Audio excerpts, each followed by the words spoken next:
Housing TV Africa, your first in housing development broadcasting.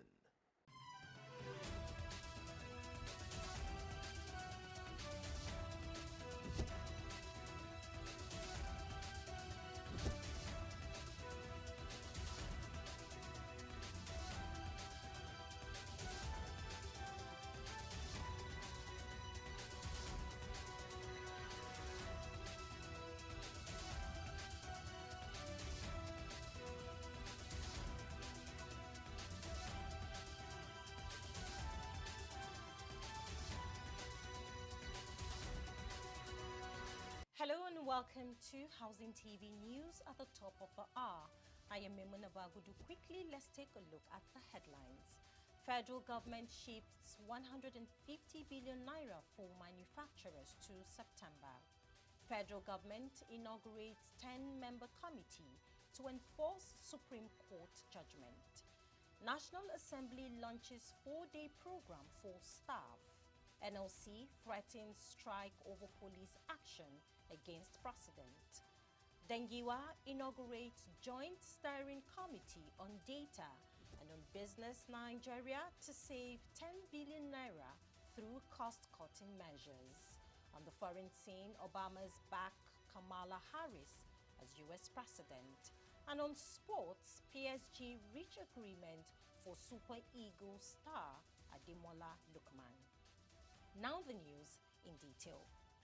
Federal government has postponed the start of its 150 billion naira loan disbursement for manufacturers and micro, small and medium enterprises to September.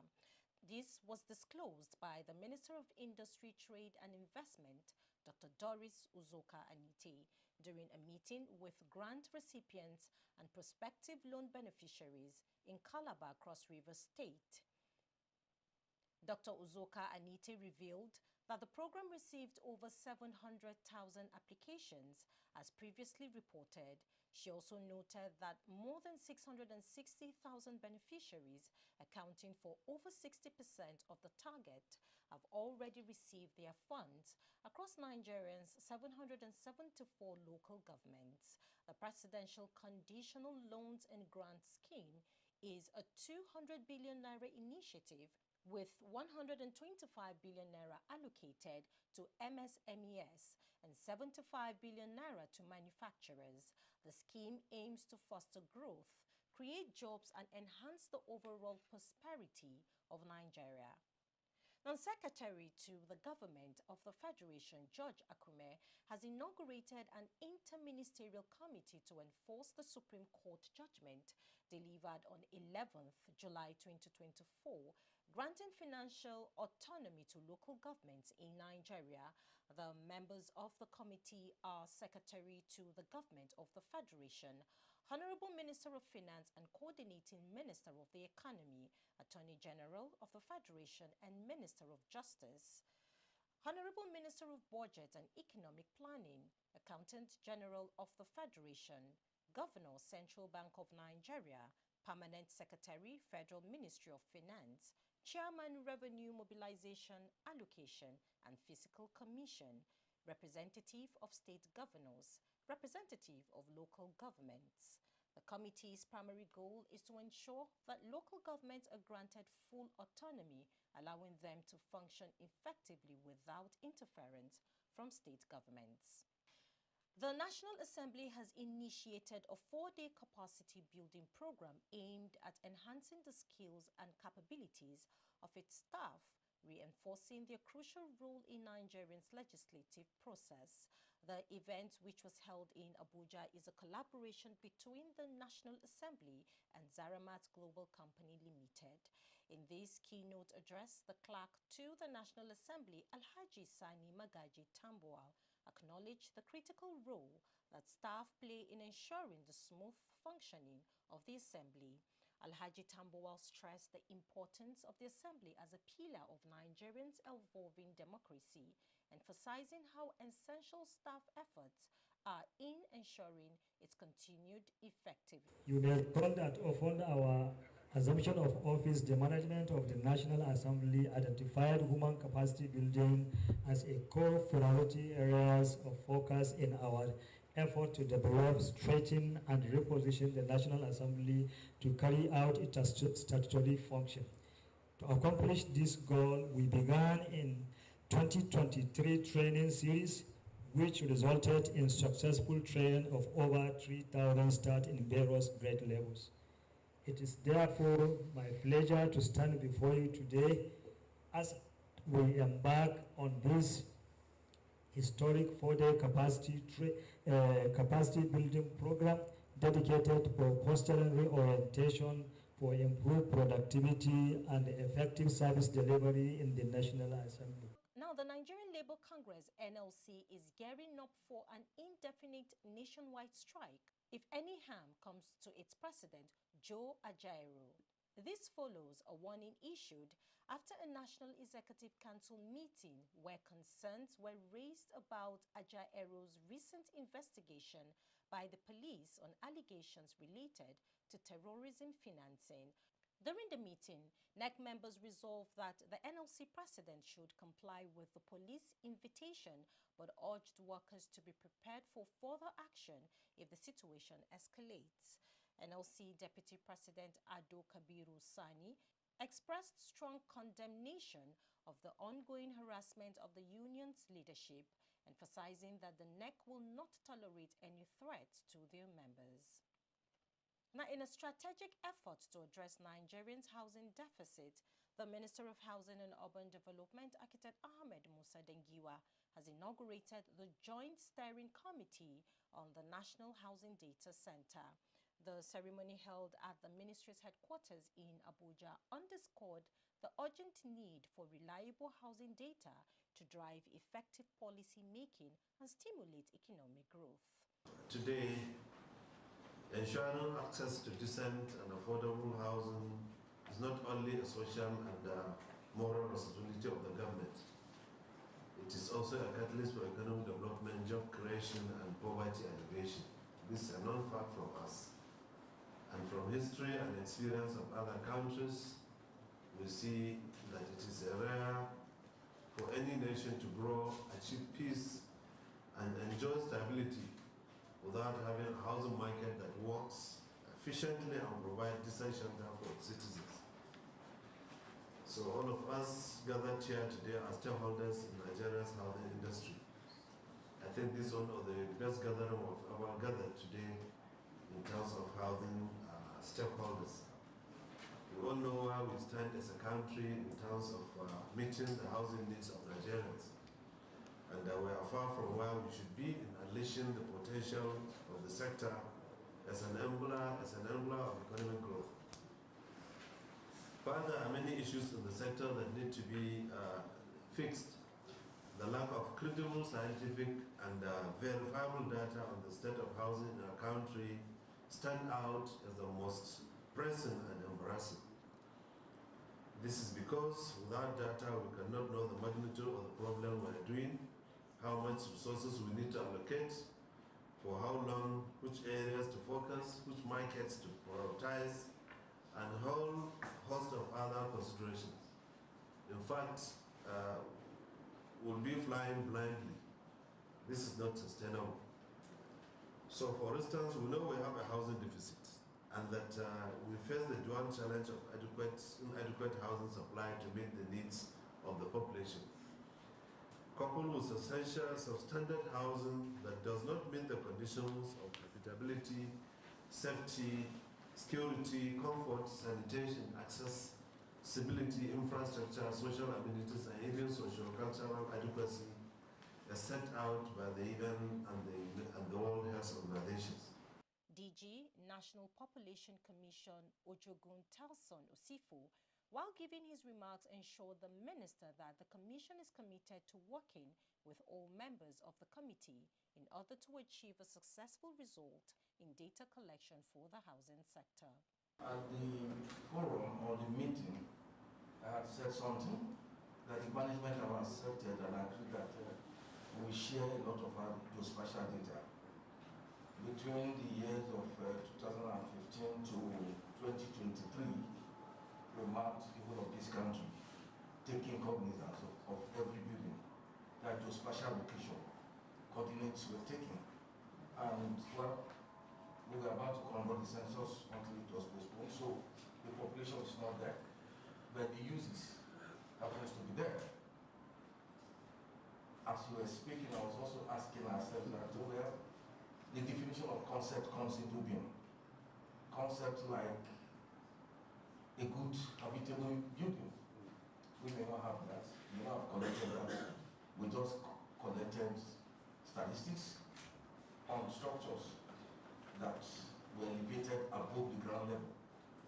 And that can be separated. We can do further analysis on that and work within the realms of it. Well, there's no end to refreshing your data or updating them. If the census is to hold next year, for example, we are likely to go back to the field to update those information. Probably, I mentioned it then also, it's possible to use algorithms written in the terms with AIs to determine new inclusions since those demarcations took place. So, we work with the committee or work within the context of the committee to see the best that will come out of it. While also speaking, the representative of Housing Development Advocacy Network, Builder Lawal Magaji, stated that HDAN has been at the forefront of advocating for credible housing data. He further added that at the end of this exercise, the committee will be able to give accurate data on abandoned houses and uncompleted buildings. We have been in the forefront advocating for data, housing data in this country, because we lack data. And it's not that we don't have data at all, but we lack credible data. On this table, we have a lot of data, but we need to process this data and make it credible. As we all know, in our major cities, there are lots of empty houses. And I believe at the end of this exercise, we'll be able to give data of even empty houses. Government is looking for revenue. It's a very good avenue for taxing empty houses. And then we'll be able to have enough information for government to use. The chairman and managing director, Anambra State Physical Planning Board, Chike Maduekwe, has said that houses built by quacks, non-certified developers or fake development control agents across Anambra State risk demolition. Speaking to newsmen recently, Maduekwe gave the indication during an inspection carried out with his team at Abatete Uke and Umuoji communities in Idemili North local government area. Maduekwe also warned those who parade themselves in the state as members of the Registered Engineering Council of Nigeria, moving around, collecting huge amounts of money from houses marked as illegal structure for demolition, to desist from such acts. Report has it that over 20 buildings, including residentials, commercials, school buildings collapsed, and over 25 deaths recorded in the state, while several others injured in the last 7 months. The Lagos State Task Force has carried out a cleanup operation along Mile 2, Uke, on the Oshodi-Apapa Expressway. This initiative led to the removal of illegal shanties, roadside vendors, and the confiscation of 2,000 liters of petroleum products. In a statement issued recently, the agency's Director of Press and Public Affairs, Abdulrahim Badeanka, explained that the cleanup was necessary to address issues caused by illegal roadside activities. Badiaka emphasized that the spread of shanties has disrupted traffic flow and created conditions for criminal activities, endangering motorists and commuters. This action is part of the chairman, Adetayo Akerele's efforts to enhance environmental protection and align with the state government's agenda. Now let's take a break. More stories coming your way. Connecting. It's been awesome. It's a good relationship. Opportunity. Innovation. Many professional people in this event. Event was good. Great job and keep doing it. You people are superb.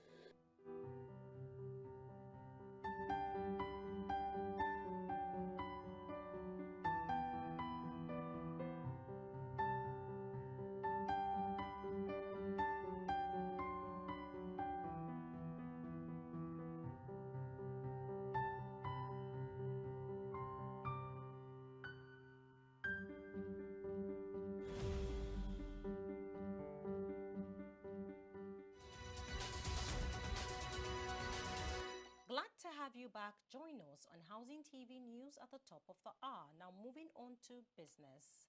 Special Presidential Envoy on Climate Action, Ajuri Ngalale, has disclosed that the Bola Tinubu's government's cost-cutting efforts will save Nigeria over 10 billion naira during the forthcoming November 2024 United Nations Climate Change Conference in Baku, Azerbaijan. Addressing newsmen at the State House in Abuja, the new innovations to assure prudence in public spending, Ngalale, who also doubles as presidential spokesperson, revealed that the president's administration at the center has opted out of purchasing a showcase pavilion, which cost nearly $500,000, and will instead utilize the delegation office within the conference complex for bilateral meetings. According to Ngalale, who was accompanied to the briefing by the Director General of the National Council on Climate Change, Dr. Nkiruka Maduekwe, this decision alone will save nearly 90% of the pavilion's cost.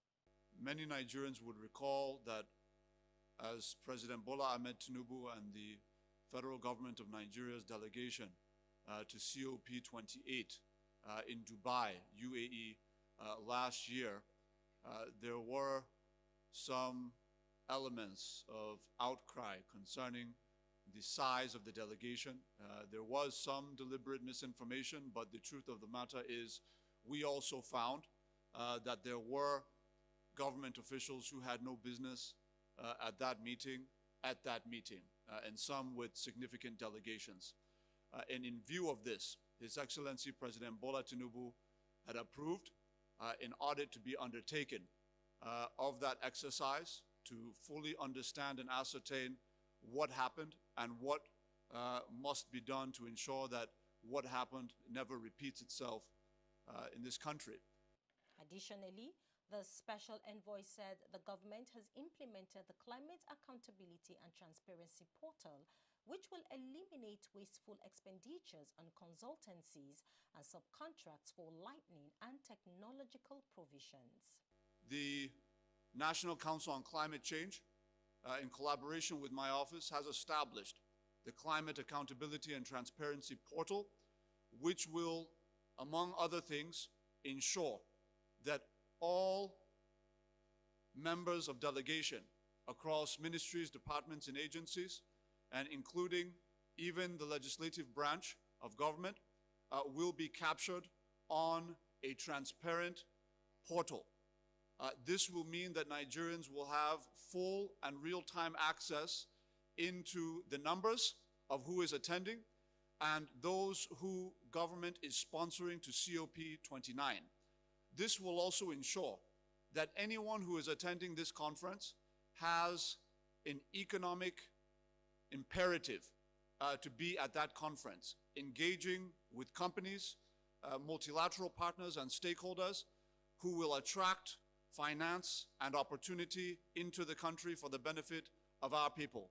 Now to the foreign scene. Former U.S. President Barack Obama and Michelle Obama have given endorsements of Kamala Harris on the second night of the Democratic National Convention. They urge voters to back a new chapter with her in back-to-back speeches that electrified the audience in a packed arena in Chicago. In her speech, Michelle Obama mocked Donald Trump directly, asking if he knew he was running for a black job, referring to being president. Recall that Trump had this convention last month after surviving an assassination attempt.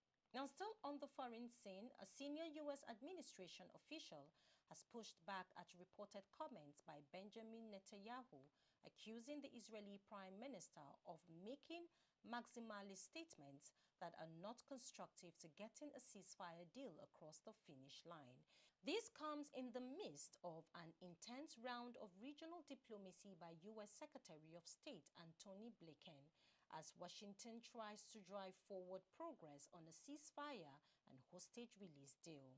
According to newsmen, Mr. Netanyahu told a meeting of hostage families that he convinced Mr. Blinken that the deal must see Israel troops remaining in areas of Gaza, including along the southern border with Egypt.